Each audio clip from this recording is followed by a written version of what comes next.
NHRC open hearing on Kondakal, Velamala, Adivasi land. Bakka Judson గారు complaint ఇవ్వడం జరిగింది NHRCకి, national human rights కమిషన్కి.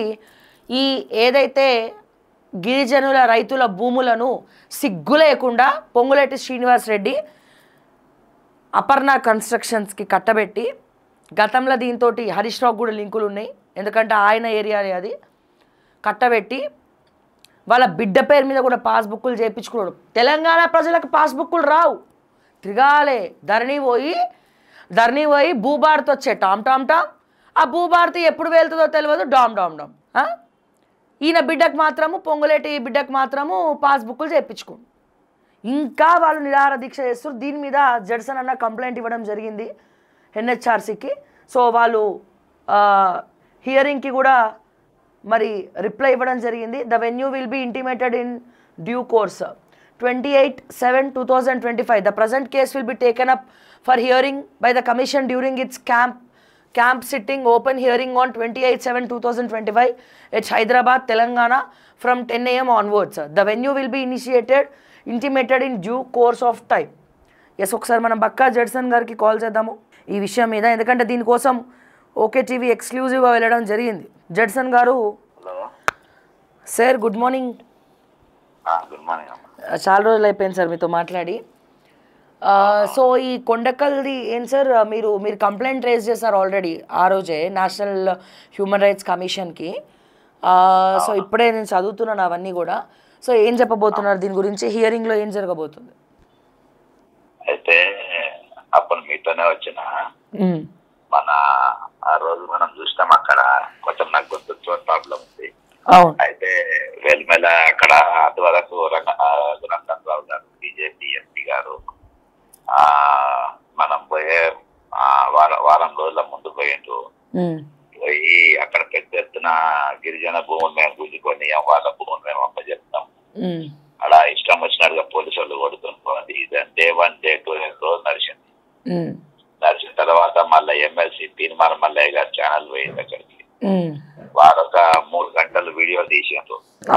అవేవి కూడా ప్లే కాలే, అన్ని వాళ్ళు చెప్పినవి మన దగ్గర ఉన్నాయి.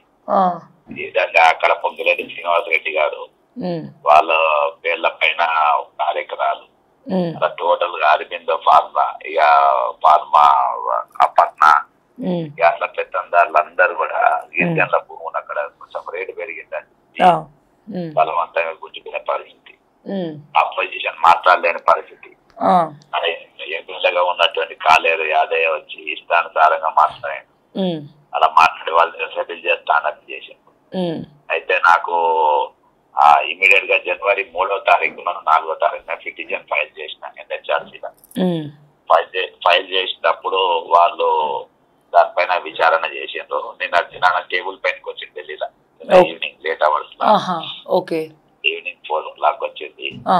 నేను రాజస్థాన్ కు చెందినటువంటి ఒక వ్యక్తిని అడ్వకేట్ ను కూడా అక్కడికి పంపిన తర్వాత అక్కడ చర్చ జరిగింది. అయితే ఒక వారం రోజుల కింద ముఖ్యమంత్రి గారి సోదరుడు తిరుపతి రెడ్డి అక్కడ ఉన్న వాళ్ళందరి బెదిరించి, పోలీసులు వాళ్ళందరినీ బెదిరించి ఇంటర్ తీసుకుపోమని చెప్పి బెదిరిస్తున్నట్టుగా కూడా నాకు ఇంటర్నల్ న్యూస్ వచ్చింది. తిరుపతి రెడ్డి వాళ్ళ తమ్ముడు ఇక గిరిజనుల తరఫున మాట్లాడుతున్నామని చెప్తున్న పెద్ద మనుషులు వాళ్ళందరూ కూడా కుమ్మక్కై ఈ రోజు బలిపీఠం మీద, గిరిజనుల బలిపీఠం మీద ఎక్కించే ప్రయత్నాలు చేస్తా ఉంటుంది.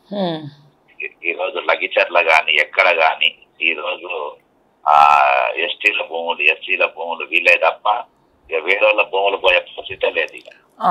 కాబట్టి ఫస్ట్ టైం ఒక ఓపెన్ హియరింగ్ పెట్టింది. అంటే బహిరంగ చర్చ అనేది తెలంగాణ ఏర్పడిన తర్వాత మొట్టమొదటిసారిగా జాతీయ మానవ హక్కుల కమిషన్ పెట్టింది. ఇంకా స్థలం నిర్ణయించలే కానీ డేట్ డిసైడ్ అయింది, టైం డిసైడ్ అయింది. 28/7/2028 మన 25న ఉదయం 10 గంటలకు వెళ్ళి స్టార్ట్ అవుతుంది బహిరంగ విచారణ.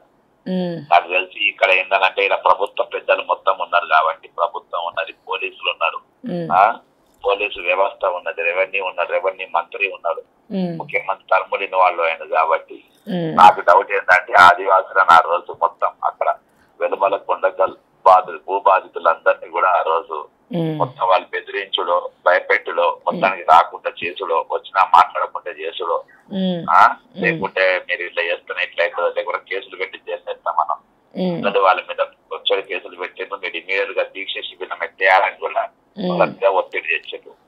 ఇప్పుడు నిన్న దినాన నోటీసులు వచ్చింది ప్రభుత్వానికి కూడా పోయింది. ఎందుకంటే చీఫ్ సెక్రటరీ డీజీపీకి అందరు కూడా వాళ్ళు పంపుతారు కాబట్టి తెలిసి ఇయ్యానో రేపో వాళ్ళ టెంట్ కూడా బలవంతంగా ఎత్తేసే ప్రయత్నం చేస్తారు.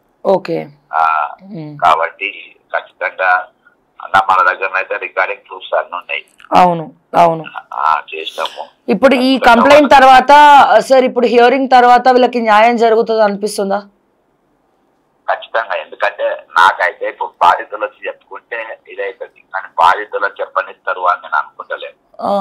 బాధితులు రాకుండా చేసు గతంలో జరిగింది కదా ఇప్పుడు వాళ్ళకు కమిషన్ ముందుకు వచ్చేటోళ్ళందరినీ కూడా బెదిరించి ఇప్పుడు అయితే దుర్మార్గమైన ప్రభుత్వం. ముఖ్యమంత్రి దగ్గర హోంమంత్రి పెట్టుకున్నాడు,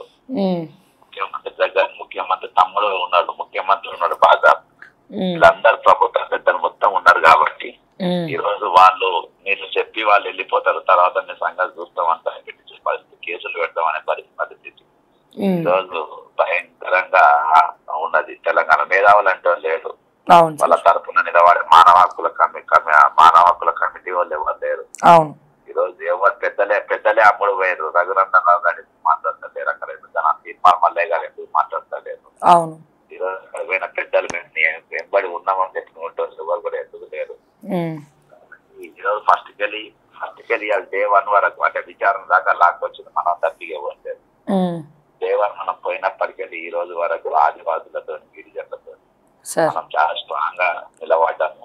బహిరంగ విచారం వరకు తీసుకువచ్చాం. ఇప్పుడు కనీసం ఇప్పుడైనా మేధావులు అని చెప్పుకునేటోళ్ళు గాని, ప్రజాస్వామ్యవాదులు గాని, గిరిజనుల తరఫు ఉండేటోళ్ళు గాని ఆ బహిరంగ విచారణ 28వ తారీఖు ఎక్కడున్నా గాని అక్కడ వచ్చి వాళ్ళు నిలబడి వాళ్ళకు అండగా దండగా నిలబడి వాళ్ళ భయభ్రాంతులకు గురి చేసినా గాని ఈరోజు మనం చెప్పేటట్టుగా ఉండాలి. మునుపు కూడా ఎప్పుడైనా బహిరంగ విచారణ జరిగితే ప్రజా సంఘాలు, మానవ హక్కుల మెంబర్లు, సభ్యులు వాళ్ళే వచ్చి వాళ్ళకు గట్టిగా నిలబడ్డారు.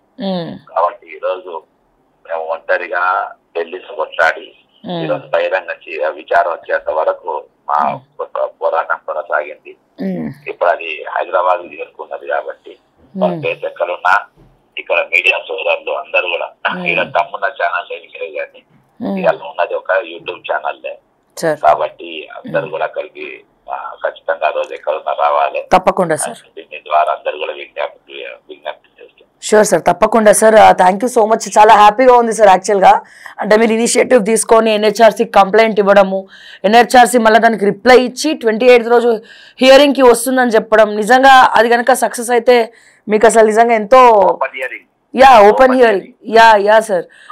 సో నిజంగా వాళ్ళకి అండగా మీరు ఉన్నారు సార్. అంటే మీరు ఏ పార్టీలో ఇప్పుడు లేకపోయినప్పటికీ మీరు అంటే న్యాయాన్ని, చట్టాన్ని నమ్ముకుంటే అది ఏదో ఒక రూపంలో మనకి ప్లస్ అవుతుందని ఒకసారి ఎగ్జాంపుల్గా మిమ్మల్ని మాత్రం చూపించచ్చు ఈ విషయంలో.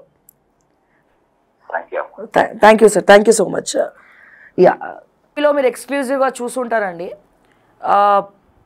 కొండకల్, వెలిమెల గిరిజన రైతుల భూములు వాళ్ళకే తెలియకుండా వాళ్ళు అక్కడ పంట పండించుకుంటున్నారు. మేము లైవ్లో వెళ్ళి మేము అక్కడ చూపించడం జరిగింది. మొత్తం పొలాలన్నీ తిరిగి చూపించాము. అక్కడే తాండా దగ్గరనే వాళ్ళకి ల్యాండ్స్ ఉన్నాయి. వాళ్ళు ఈ రోజుకి కూడా మేము వెళ్ళి చూపించినప్పటి నుంచి ఇప్పటికి కూడా టెంట్ కింద అక్కడనే కూర్చున్నారు, దీక్ష చేస్తున్నారు. అపర్ణ కన్స్ట్రక్షన్స్కి ఆ భూములు రాసివ్వడం కోసం పొంగులేటి శ్రీనివాస్ రెడ్డి వాళ్ళ బిడ్డ పేరు మీద కూడా కొన్ని ఎకరాలు రాయిపించుకున్నాడు. వీళ్ళకే తెలియకుండా మన రిజిస్ట్రేషన్ సబ్ రిజిస్టర్ ఆఫీసులు పనిచేయవు, ఎంఆర్ఓలు పనిచేయరు, ఆర్డీఓలు పనిచేయరు. సిగ్గు శరాలు లేవు. ఆర్డీఓ రవీందర్ రెడ్డి, నీ పాపం పండే రోజు దగ్గరలోనే ఉన్నది. సంగారెడ్డి ఆర్డీఓ మిస్టర్ రవీందర్ రెడ్డి, నీ పాపం పండే రోజు దగ్గరలోనే ఉన్నది బిడ్డ. ఇప్పుడు ఈ హియరింగ్ నేషనల్ హ్యూమన్ రైట్స్ కమిషన్కి కూడా బక్కా జడ్సన్ గారు కంప్లైంట్ ఇవ్వడం జరిగింది విత్ ప్రూఫ్స్. ఇప్పుడు వాళ్ళు ఓపెన్ హియరింగ్కి రాబోతున్నారు. 28వ తారీఖున ఓపెన్ హియరింగ్కి నేషనల్ హ్యూమన్ రైట్స్ కమిషన్ రాబోతోంది గిరిజన రైతుల దగ్గరికి. ఖచ్చితంగా ప్రతి ఒక్క మీడియా ఛానల్ అక్కడ ఓపెన్ హియరింగ్కి రావాలా. సో నాకు తెలీదు, లాస్ట్ వీక్ తిరుపతి రెడ్డి కూడా అక్కడ రైతుల్ని బెదిరించడం జరిగిందంట. అంటే రేవంత్ రెడ్డికి తెలిసే జరుగుతున్నాయి ఇవన్నీ, రేవంత్ రెడ్డికి తెలిసే జరుగుతున్నాయి ఇవన్నీ. వెనకాల ఎవరున్నారు? ముఖ్యమంత్రి. మళ్ళీ ఎందుకు సార్ రేవంత్ రెడ్డి సార్ నీతి సూక్తులు చెప్తారు వేమన శతకాలు రాసినట్టు? ఎందుకు సార్ ఇవన్నీ కూడా? ముందు నీ కుటుంబ సభ్యులు మీరు అదుపులో పెట్టుకోండి కదా. మీరు నిజంగా గొప్ప లీడర్ అవ్వాలనుకుంటే నాకు ఒకటే బిడ్డ ఉన్నది, నాకేం ఆస్తులతో పని లేదు, ఆల్రెడీ మంచి కుటుంబానికే నా బిడ్డనిచ్చిన అని చెప్పుకొని తిరగడం కాదు సార్ రేవంత్ రెడ్డి సార్. మీ కుటుంబ సభ్యులు ఎక్కడెక్కడ పోతున్నారో ఏమేమి దందాలు చేస్తున్నారో కూడా చూసుకోండి దయచేసి. మీకు ఒక్కతే బిడ్డ ఉన్నది కానీ 8 మంది అన్నదమ్ములు ఉన్నారు మీరు. సో దయచేసి ఓపెన్ హియరింగ్కి అందరు రండి. చట్టం తన పని తను చేసుకుంటూ పోతుంది డెఫినెట్గా ఏదో ఒక రోజు. లేట్గా అయినా లేటెస్ట్ తీర్పు వస్తుందని ఆశిద్దాం.